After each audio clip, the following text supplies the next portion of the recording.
It's been nearly a year since a fire left the future of the Olivia building in downtown Joplin in question. I'm Chris Warner. We're going to introduce you to the groups coming together to restore this historic icon and tell you about the progress they've made so far.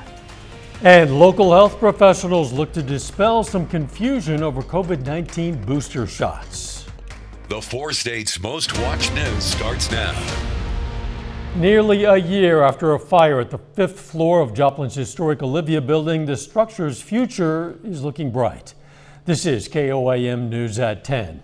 Work got underway a few months after the fire to restore the building, and tonight KOAM's Chris Warner takes us on an exclusive tour of the building and the progress made so far. The lobby of the Olivia building has seen better days, but its future is now a lot brighter thanks to a group of companies coming together to restore the building.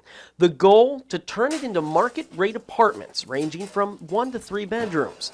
Sawyer Smith is the Director of Business Development for Blue Haven Homes, and for their company, this project is different. Our business primarily deals with the restoration of old single-family homes. And so this was a big challenge and interesting project to try and take on something larger and more impactful than a single-family home. Part of the impact he's hoping for, improved downtown development. We hope that it'll bring more businesses to downtown, not just apartment complexes, but shops, restaurants, stores. Jeff Neal and his wife Carolina are the co-owners of Neal Group Construction, the general contractor on this project. We're keeping a constant flow of a dumpster of material out of the building every day, probably. Sometimes it's more, sometimes it's a little less. And at the beginning of the project, they had more significant issues to overcome. The biggest initial challenge, of course, was the moisture that was still ongoing when we first got in here, and it was damaging the entire structure. So the big challenge was getting the roof on, and then removing the waterlogged materials, and at the same time ventilating the building to stop the growth of mold and other hazards. It's a lot of work. 5 floors of walls and ceiling to be gutted out and hauled away. But there's something that keeps the team going. It's a motivator to know that you're putting something back together that's an important part of people's lives.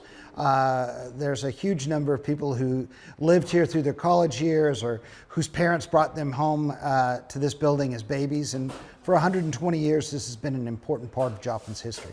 Rob Newsom is the project manager for the Olivia. There's a number of gaps, missing, and damaged items that will need to be taken care of as well. There's multiple pieces that will need to be replicated along the way, from the staircase to the exterior balconies to the trim work and some of the doors inside the building as well. So in each aspect of the building, there's pieces that will need to be replicated or repaired. We stopped by the 1st, 2nd, and 3rd floors to get a glimpse as to how things are coming along. This would be the living space with a nice window out there, and then your kitchen would be up against that far wall there. And while they've made quite a bit of progress, there's still a long road ahead. From the historic Olivia building in Joplin, Chris Warner, KOAM News. Smith says at this point they don't have anything set in stone for an opening date, but they hope to be ready for tenants to move in by next fall. This is the last day of summer and it's feeling like fall. Nick Kelly. I know, it's almost right on cue, Delph, not a little bit ahead of schedule for Mother Nature to bring in some fall-like air like this, but we'll take it after we saw highs in the 90s yesterday, and certainly after the thunderstorms we had to deal with that passing front. 58, a chilly start this morning, but topping out nicely at 74 this afternoon. I don't have a drop of rain anywhere on the radar network, but earlier this evening I was watching a few showers that tried to skirt around Yates Center, but as they worked across our dry air mass, they just fell apart. They didn't last long. So that's a good idea that we're going to stay dry for the rest of the night. The temperatures, they're definitely chilly for sure. Most of us in the mid to upper 50s. Chilly, but I don't think we're done dropping just yet. Looking at the rest of the overnight, I think we're still set to drop back to 49 degrees. So a cool start. Jacket weather for sure to start your Wednesday morning out. But we're looking just fantastic now for the first day of fall. Sunny skies, highs near 71. We'll see if this is good weather that'll stick around going into the weekend here in just a bit. See you then. Area health officials are fielding calls from 4-staters confused about booster doses of COVID vaccine. On Friday, an FDA committee voted not to recommend booster doses of Pfizer's vaccine for the general population. They did recommend boosters for people age 65 and older and people at high risk of complications from COVID. However, those people can't get an additional booster dose just yet. The boosters are currently available only to people who are immunocompromised.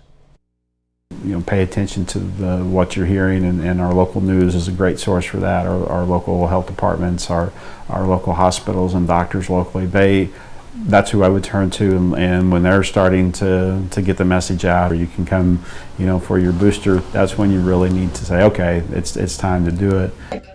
Dermott adds that he's heard from people asking about a second shot of Johnson & Johnson's vaccine as well. So far, no authorization has been given to administer second shots of that vaccine. Patients recovering from surgery prefer virtual post-op appointments. That's according to a recently published study.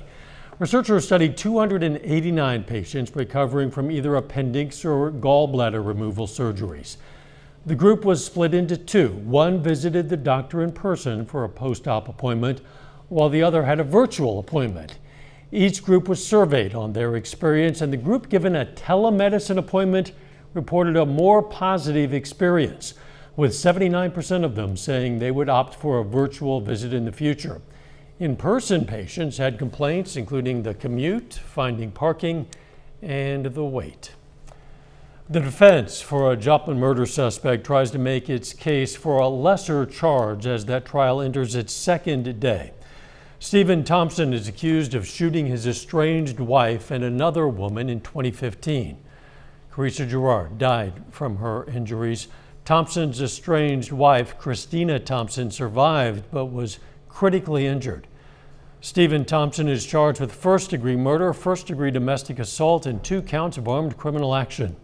His attorneys are trying to get a lesser charge of second-degree murder. You can follow along with the latest from the trial in this story on our website. That's KOAMnewsnow.com. Jasper County Animal Control and the Oronogo Police Department today helped take 18 dogs from one owner to the Joplin Humane Society. The dogs were voluntarily released by their owner after 6 people, including a law enforcement officer, had been bitten by the dogs. The dogs will be examined by the shelter and put up for adoption. Still ahead, after a violent couple of days in St. Louis, more violence downtown as mourners gather to remember one of this weekend's victims, Anne. The administration promises a full investigation into incidents of mounted Border Patrol officers aggressively dispersing Haitian migrants. I'm Natalie Brandon, D.C., where the Secretary of Homeland Security faced questions by lawmakers about the situation on the southern border. A Kansas gamer whose online dispute with another player sparked a deadly hoax call will have to face a jury after violating the terms of a diversion deal he made with prosecutors. The U.S. District Judge granted the government's motion to resume prosecution of Shane Gaskell of Wichita. Gaskell is charged with conspiracy, wire fraud, and other counts in connection with a series of events in 2017 that culminated in the fatal police shooting of 28-year-old Andrew Finch at his family's home in Wichita. The death drew national attention to swatting. It's a form of retaliation in which someone reports a false emergency to get authorities to descend on an address. Police in St. Louis say one person was killed and 3 others were hurt at an evening vigil for another shooting victim. Police say the shooting happened last night at an intersection in the downtown West neighborhood during a vigil for 27-year-old Demetrius Thomas, who was shot and killed nearby early yesterday morning. Police say someone in a dark sport utility vehicle drove by the vigil and shot into the crowd, leaving 2 women and 2 men with gunshot wounds.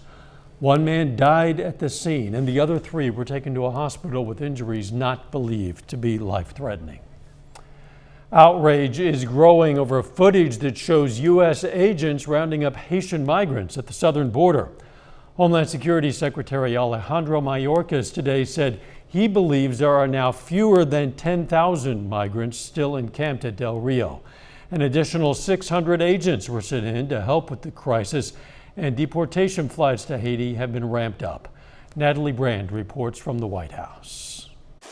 Calling this footage extremely troubling, the Secretary of Homeland Security is promising a swift investigation into video of Border Patrol agents on horseback aggressively dispersing Haitian migrants. We look forward to learning the facts that are adduced from the investigation, and we will take actions that those facts compel. The administration has surged personnel to the southern border where thousands of migrants, mostly from Haiti, have overwhelmed officials on the ground. We will get it under control. Texas Governor Greg Abbott traveled to Del Rio where a makeshift camp has been set up. It's total chaos, and the Biden administration, they need to up their game big time. The governor of Texas is one of more than 24 GOP governors who have written to the Biden administration demanding a meeting about what they call a national security and humanitarian crisis at the southern border.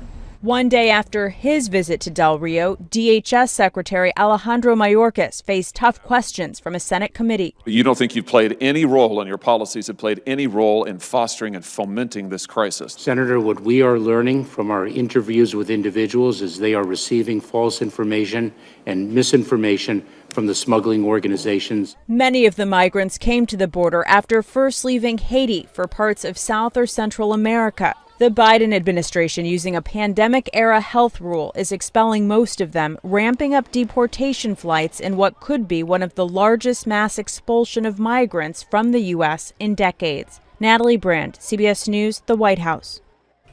Today, the UN High Commissioner for Refugees says it was shocked by the, quote, deplorable conditions at the Del Rio border encampment, and it denounced the mass expulsion of Haitian migrants. More earthquakes have rocked Spain's Canary Islands, speeding up evacuations as a volcano there is leaving a huge trail of destruction. Since the volcano in La Palma blew on Sunday, smoldering lava, some as high as 20 feet, has destroyed more than 150 homes. Fortunately, no one has died, as Spanish authorities evacuated close to 6,000 people as well as livestock ahead of the lava. Damage from the volcano has already topped $470 million. Scientists say the lava flows could last for weeks or months. Later, it's rivalry day for Webb City and Carl Junction as the Bulldogs try to pick up their first conference win. And thankfully, it will feel like fall as we kick off the season tomorrow. We'll see if fall-like air can stick with us into the weekend. Up next. This time last night, we were still tracking strong and even low-grade severe storms, and they were just flat-out electric and efficient rainmakers as they were plowing on through. You can see how the start of the time-lapse from indigo sky outside of Seneca, Missouri showed rain and thunderstorm chances still around, but thankfully this did not last all day. As advertised, once we got past the morning, skies turned partly to eventually mostly sunny, leading to a nice-looking sunset this evening. Our last sunset of the summer season, on top of that. Okay, the front certainly lived up to its name, not only giving us quite a bit of rain and thunderstorm action, but quite a drop in temperatures behind it. We'll check on the numbers in a moment, but as far as the rain numbers go, 7/10 of an inch of rain on the average, but you can see once you work east of US 59, that's where the brunt of the rainfall has been, with some spots picking up anywhere from half an inch to almost 3.5 inches of rain. We haven't thankfully had much to track as we got through this evening, but I was still keeping an eye on a few showers that tried to hold together around Emporia. You see them skirting around Yates Center, but they fell apart as they were working toward Humboldt and Chanute. Because we have such dry air in place, it just gobbled that shower up, leaving us plenty dry from here on out. 93, we were hot yesterday afternoon, but behind the front we dropped back into the upper 50s this morning, topping out at 73 officially at Joplin Regional. Still looking great. But look at how chilly it is already. 56 in Joplin with a calm breeze. The dew point's at 51. Usually you can't drop below the dew point, but I think this is going to drop off a little bit as we go through the overnight. That should allow us to drop back into the upper 40s for a cool start. Jacket weather for sure for our Wednesday morning. Well, for now, most of us are in the mid to upper 50s, maybe a few spots near 60 around Table Rock Lake, but the numbers are still dropping off now that we're lightening up that northerly breeze. It's lighter, certainly compared to the 10 to 20 mile per hour winds that we had sustained throughout the afternoon. But it's nice to see nothing on the top of us right now compared to what we had to deal with last night. In fact, all the rain and storms at the front are well to the east of us as the front continues on its journey. Behind it, high pressure. That's keeping us quiet, certainly to kick off fall tomorrow. Not to mention We're on the cooler side of the jet this time around. That's certainly a great place to be after we had a hot day yesterday. As far as temperatures go, again, I don't think we're done dropping off yet by a long shot. I think we're still set to drop back into the upper 40s to near 50 to start your Wednesday morning out. So most of us, jacket weather again, dropping back to 49 degrees for the morning, but even with the north breeze at 5 to 15 during the afternoon, sunny skies will make quick work of temperatures, getting to 67 by noon, a high of 71 in Joplin. You can see most of the region topping out in the lower 70s, maybe some mid 70s west of 69, but still looking good for the first day of fall. Going into Thursday, we'll keep quiet. Jet stream getting closer to us will mean mid-70s for Thursday.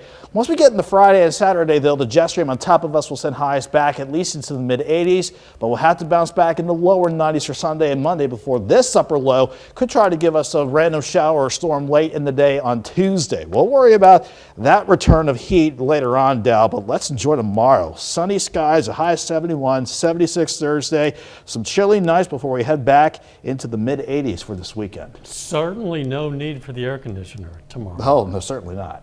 Thanks, Nick. More than 170 companies from across the nation are visiting Pitt State, hoping to recruit students for internships and jobs.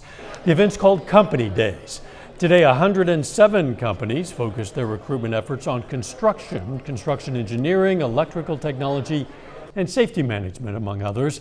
Tomorrow, 70 companies will visit the campus, and their focus will be on automotive technology, manufacturing, and mechanical engineering, among others. We used to say they're hungry, now they're starving to death because there's so much work out there they can't find people at all levels. The crafts level, all the way up to the management level. That's our niche, is the management level, and everybody's looking. There's not a company out here today that isn't looking to hire many people. Faculty in Pitt State's School of Construction say they can't turn out graduates quickly enough to meet demand. Good news for graduates. Coming up in sports, Webb City and Carl Junction softball hit the field for a COC rivalry game, and Riverton volleyball aims to push its winning streak to 13 games tonight in Girard. Jacob Leonard has that and more next.